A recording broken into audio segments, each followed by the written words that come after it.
The book of James chapter 4 verse 17. If anyone then knows the good they ought to do and doesn't do it, it is a sin for them. If you know that you can actually get to church on time, but you don't get to church on time, it is a sin.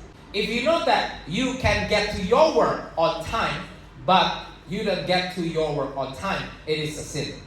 And how much more when you come to your work late and then you make an excuse. 5 things that we need to know about lateness. The first one, God is very particular when it comes to time. Time is very important for our God.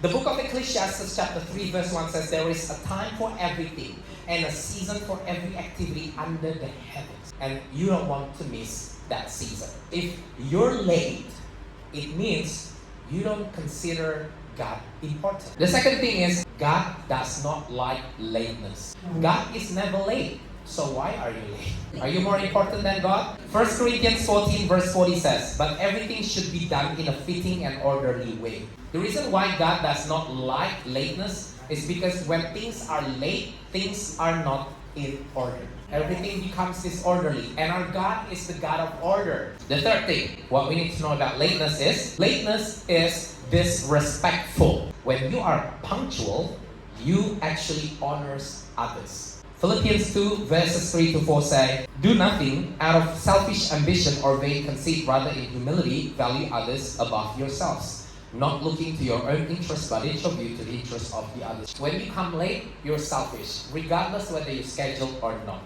When you're not on time, when you go to work, you're selfish, regardless whether you have an excuse or not. For that 10 or 15 minutes that you're late, you're going to create lateness for your boss as well to go to work. And then your boss needs to make an excuse to the boss. Again, as I said, the standard should be if you know that you can, then do your best. We're not going to go to hell because of this, of course, okay? But we need to know that it is a sin. When you know that you're supposed to do this and you don't do it, you're sinning. You need to understand, when you sin, you're not condemned. You will be condemned if you keep on living in sin when Jesus returns. But when you sin, you fall short of God's glory. So when you realize that, you should not make a habit out of that.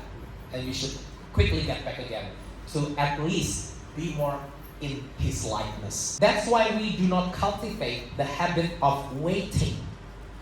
We always start on time. If we don't start on time, then in your head, it's normal to be not on time. And that's just about time. Again, it's talking about disorder. It's talking about irresponsibility.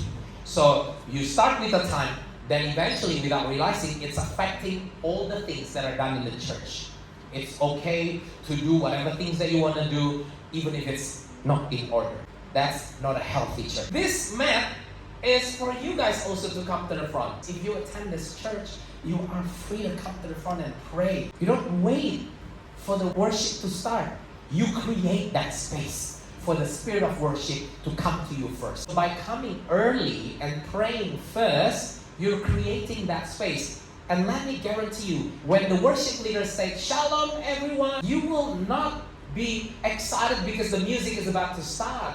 But you will be excited because you know that the spirit that is already surrounding you is going to get even heavier and heavier because you allowed for that space to be created. The book of James chapter 4 verse 8 says, come near to God and He will come near to you. When you come earlier, that actually acts as us coming near to God. And that's the part where I say, I guarantee you, your worship experience will be different. Why? Because you didn't come during the worship. You came before the worship, and when worship starts, it's God coming to you. The fourth thing, lateness leads us to unpreparedness. First, you will be unprepared for Jesus. The book of Ephesians chapter 5 verses 15 to 16. Be very careful then how you live, not as unwise but as wise, making the most of every opportunity because the days are evil. You start with being late, and then you become later, and you become later. And you add the habit of making excuses. Then you become even later and later. It's only a matter of time until you stop going to church. Matthew 25:30, therefore keep watch because you do not know the day of the hour. This is another warning because you don't know when Jesus is going to come. If you have a habit of being late, then maybe one of these days your lateness will lead you to leave Jesus and you just procrastinate to returning back to God. It's okay. Since I was small, Jesus is coming soon. Jesus is not here yet. So I'm going to wait for another 2 to 3 years and then I will return to the Lord. Then you don't realize, turns out tomorrow Jesus returns. And also, lateness will lead you to being unprepared for yourself. God is one thing, but God is there to bless us. He wants to bless us. He wants to upgrade us. And the upgrade is there. But when you are always late, you create this habit of being unprepared. And many times, when God is creating opportunities for you, you're always late. So you're unprepared for that. And you miss that chance. God wants to upgrade you. God wants you to be successful. But when the success comes, you're unprepared. Why? Because you're late. Other people has been here. Those people has taken that victory. Proverbs 10:5 says, "He who gathers crops in summer is a prudent son, but he who sleeps during harvest is a disgraceful son." It's harvest time. You're supposed to be, harvesting, but you're sleeping.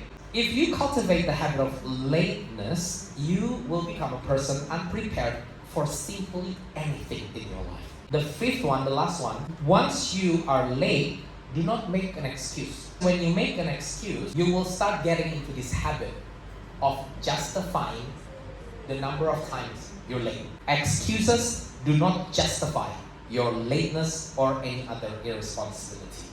James 4:8 says, again, "Come near to God and He will come near to you." Now, usually we stop in this part only, but the full verse actually continues to say, "Wash your hands, you sinners, and purify your hearts, you double-minded." When you're late, okay, don't make an excuse. Don't have a habit of making an excuse. But you don't only come near to God, but you then wash your hands, meaning then try to stop being late. When you make an excuse, trust me, you will be late again. There's once, there's twice, and so on. But when you're late, you're convicted, I cannot be late anymore. Then stop making excuses and wash your hands. It means then you try your best to stop being late.